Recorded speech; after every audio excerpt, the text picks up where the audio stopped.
Hi everyone, it's Jeanette here from the Sewing Studio with a nice little block actually I was asked to do, and I think it was a viewer request actually. Can we do Lady of the Lake quilt block? So that's what I've been doing. So the Lady of the Lake version I'm doing consists of, let me put it under the close-up for you, one large half square triangle, and that's sized at 4.5 inches, so that's going to finish at 4. And then we've got these 12 smaller half square triangle units which go around that centre one, and if you notice they're all pointing in the same direction. Now the other thing you'll notice with mine is my corner ones, I've used a contrast green fabric, and I just went and picked, it's one of our Moda Bella solids, and this fabric had some green in it. Let me just bring in another block. There's a green in that one a little bit. Let me do this one because it's got a bit more. So you can see there's just these little hints of green. It's mostly blues, and we'll put a link, more information in the link in the description to what I'm using, quantities and all the rest of it, and the fabrics. So I just pulled out a green which matched in with that, and I'll show you why I've done that when we come to have a look at the layout at the end, because you'll see what that does at the end, because we'll get a nice secondary pattern with that. So let's have a look how to make that block. Now I've based the whole thing on using a layer cake, so 10-inch squares. So I'm going to be working from 10-inch squares, and you'll have enough in one 10-inch square of your print and one of your background to make all the units for one block, plus you will have a large 4.5-inch half square triangle left over that you can use for other blocks as well. And you'll see from my blocks there, I've mixed and matched those smaller half square triangles, but you could of course make that block with just one fabric, so that block could just be one fabric, so I could make all the elements with these two. So there's a little bit of wastage in the method I'm going to use, but you get nice accurate blocks, so there's a trade-off there, and like I say, you get the exact quantities with a little bit left over. So first thing I'm going to do is put my fabrics, you can either sort of right side together, and I'm going to cut these all into 4 5-inch squares. Let's grab this ruler. Now you don't have to be ultra precise at this stage, because we're actually going to be oversizing our half square triangles slightly and trimming them back. So you've got a little bit of wiggle room. But as always, I sort of say to people, practice being precise and accurate, because when you need to be, you've got into the habit of doing that. So that's my 4 5-inch squares. So 3 of them are going to be used to make the 2.5-inch half square triangles, and then the other one we're going to get 2 4.5-inch half square triangles from. So I'm actually going to mark the back of these. So this is the other fabric I've picked out, and I will just show you that under. It's a grunge, and it's got this little flash of green in it as well, which I thought went really well. So on this one that's going to be our large half square triangles, we're just going to draw one line from corner to corner. And on this one, we're going to sew 1/4 inch either side of the line.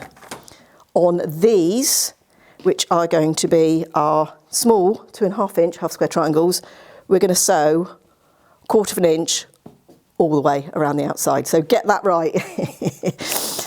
So we're going to take both of those to the machine and do that, because we can do them all at the same time. And then we will do a bit of trimming, and then I'll show you how to lay the block out. So let's go and do our sewing. So I've just got my little starter scrap there, which I like to start on, and that just gets the machine moving. And because we've got quite a narrow point there, it'll mean that nothing gets snarled up. So I'm going to put my 1/4 inch bar on that line and sew 1/4 inch away.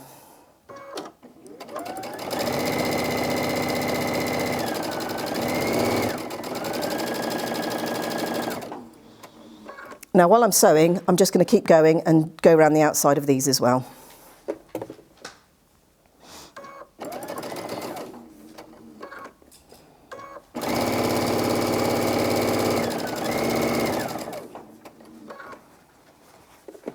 Now if your fabrics move a little bit, don't worry too much, because like I say, these are oversized.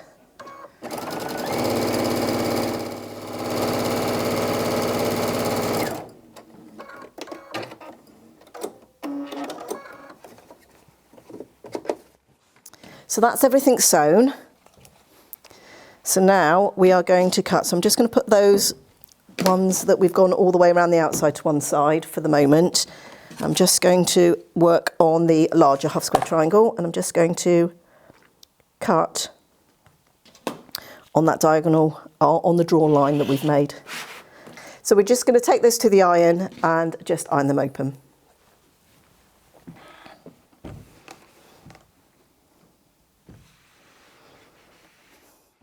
And now we can trim those down to 4.5 inches.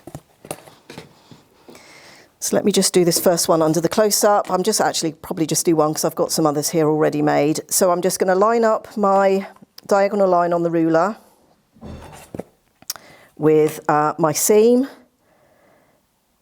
Cut. Now I like to cut on all 4 sides because then I know I've got sort of nice straight sides everywhere.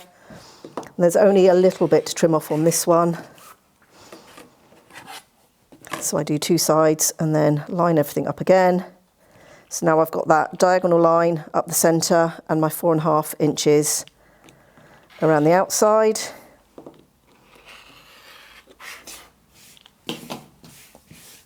And there's our 4.5 inch square. So you can see from that we get 2 from that 1 5-inch square of background and 1 of print.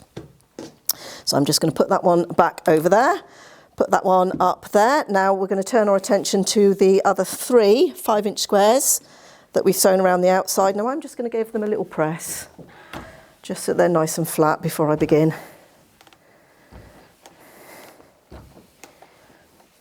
That's one of my top tips actually. You know, if your fabric's nice and flat, when you come to cut, you'll find you're far more accurate. If it hasn't got any sort of, you know, tucks or folds or sort of creases in it anywhere, your cutting will be far more accurate. So for these, we are going to cut on both diagonals. So we're going to make 4 half square triangles. Now I should have grabbed my little rotating cutting mat, but now you'll see from that they're vastly oversized. You could trim that down. I think technically you're only going to need about a 4-inch square, but to be honest, you get left with such a small piece that I don't worry too much unless I think I'm going to need those little 1-inch strips for something.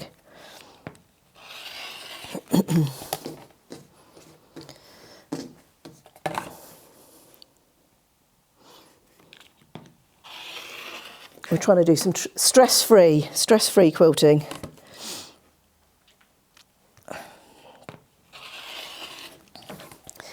There we are. Now with these again, I'm just going to take a couple to the iron. We're going to press those back and then we'll trim them down.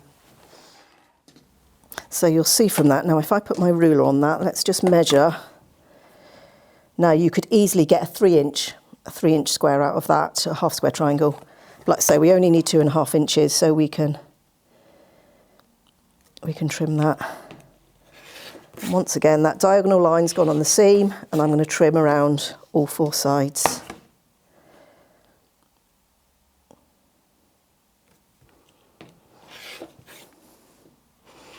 Making your half square triangles this way does give you a really nice accurate sized block. So there it is, there's our 2.5 inch.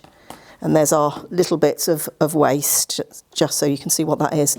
Now I only need to do that one because, as I said, I've got some others made here, so let me set those aside and we'll have a look at how we're going to lay the block out. Right, so I've got my pieces here, and as I said earlier, you'll see from my blocks that on each of the blocks, let me just bring one in so we've got a reference.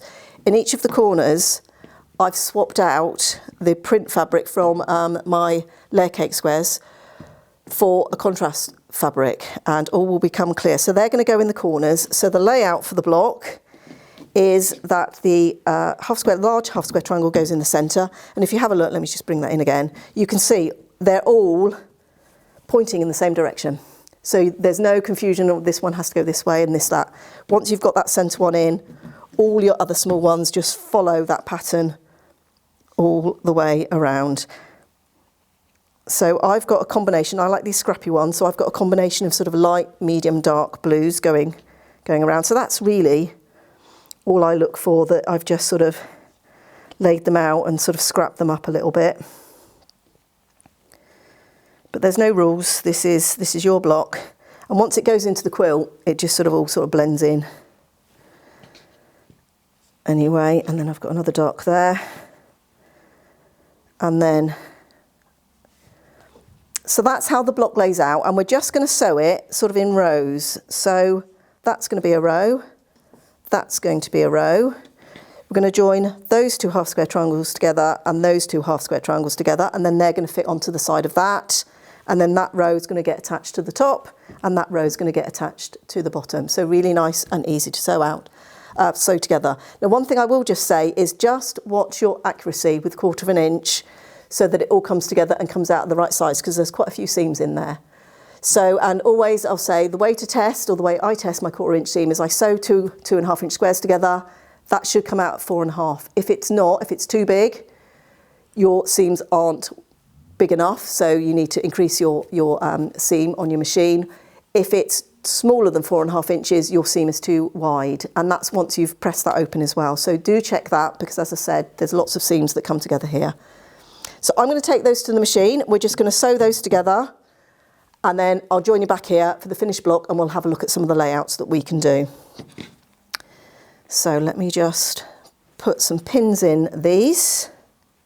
And I try to pin the side I need to sew. If anybody's seen me before, you know that sometimes I get things turned around taking them to the machine. But hopefully all will be good. All I've got to remember on those is that those greens go on the outside edges. It doesn't really matter where those blues are. So let me pick all of this up, take it to the machine and get sewing.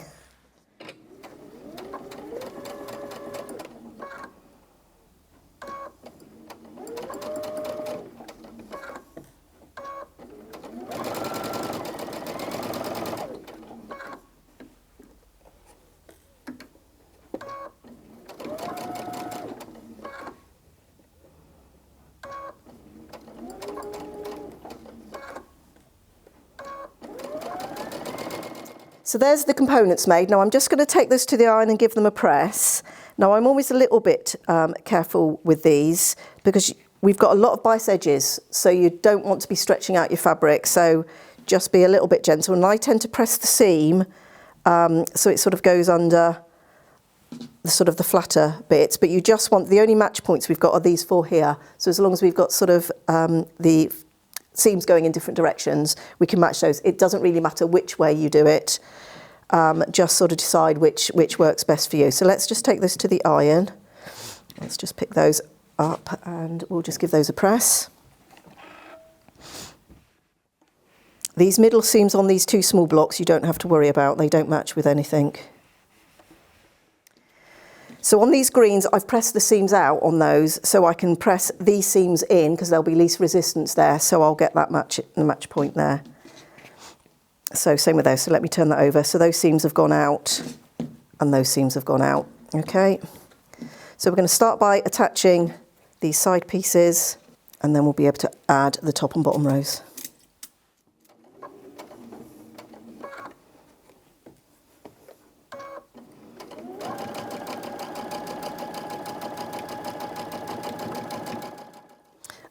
Just the one check to make is these are still pointing in the right direction, that we haven't sort of twisted anything round.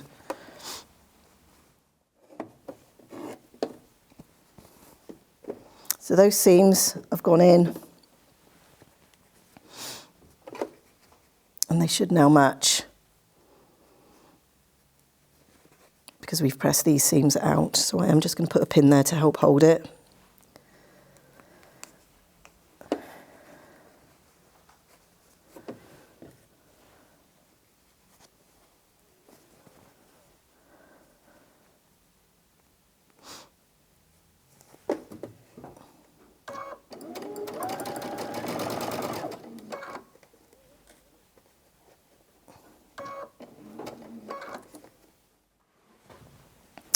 So there's our block all made. I'm just going to do a final press on that and then we'll have a look at what that all looks like. So there we are, that's our block all made. Now when I was doing mine, I went ahead and just made loads of the large triangles. Obviously make as many as you need for your blocks, but just bearing in mind that each time you do your 10-inch square, you're going to get 2 of those. And then I just made a whole stack of different 2.5-inch half square triangles, and then I could mix and match from that. So let's have a look at some different layouts, because I had some fun with this one, and so this was one of the reasons I put a different colour in those corners.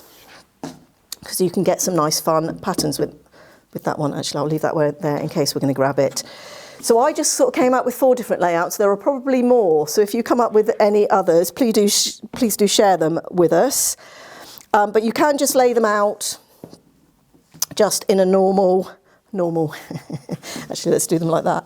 Normal just sort of setting where they all face the same way. So you can see here, I've got that dark, and that's my reference point in a lot of these. It's like what's happening to that dark blue large triangle.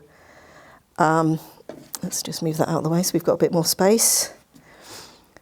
But you can see here that this is the nice setting. Let's put that one there. Let's not leave it out. That's just the setting you're going to get all over. So lots of half square triangles. But there are some other things we can do with this. And this was my first inspiration piece. And now this is where I have to focus, because what I'm going to try and do here is create a pinwheel with these greens. So let's see if my brain can do that. I think that one goes like that. That's looking right. Let's try and do our quarter turn method. Does that work? Yes, it does, Jeanette. Let me just explain that because I did something very quickly. Focusing on the pinwheel there. My method when I'm making normal pinwheels is to put your next block that needs to go on top. So you can see that one's pointing there, that one's pointing there, and then give this one a quarter turn. And that should now be in the right position. So you can see here, we start to make pinwheels with that secondary colour. Now, let me just show you this, because I was trying to make pinwheels everywhere, and then I realised that doesn't happen with the pattern. So if you focus on these here now, what is going to happen with that one as we make the pinwheels is you get this broken dishes pattern. So you'll get these 2 patterns forming. Now this one here, this will become a pinwheel again. So that quarter turn. So you start to get these alternative patterns that work across because we've used that secondary colour. Now it would still be there if you use blue everywhere, but it wouldn't be so obvious. So that's a really fun one to do. Now we could, let me just reset, and she says, oh don't, actually it's probably easier if I do it like that. Let's focus on this one here. That one goes like that. That one goes like that. And that one goes like that. So in this setting, you get these points that start to come together, almost making like a flying geese block. And then, let's see if I can remember the last one I came across. All greens to the centre. So we're going to form diamonds. So this one's a bit easier to form because I'm just concentrating on that green. There we are. And then we start to get, and then we can copy that. So that triangle's facing that way. That one's going that way. That one's going that way. And if we had an 8th, that would be doing that. So you get these diamonds that's starting to form across. So that's just 4 layouts I came up with, just having a play with the blocks that I've got. And having, as I said, that contrast green really makes some of those patterns pop just a little bit more. So it's a lot of fun to do. Now, as I said, I based this on 10-inch squares, but of course you could use, you know, your other cuts of fabric to get there.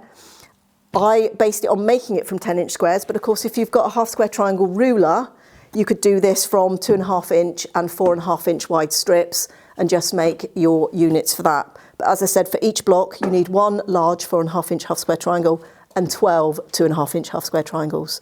So you can do your maths from that. So lots of different ways to make it. This would be perfect for your scrap quilts because you could use up all of those scraps, particularly if you've got the ruler. They really help the efficiency of the fabric cutting. So I hope whoever requested that's covered what you wanted. I hope it's given you all some inspiration and some ideas, and I hope you'll join us again here next time in the sewing studio.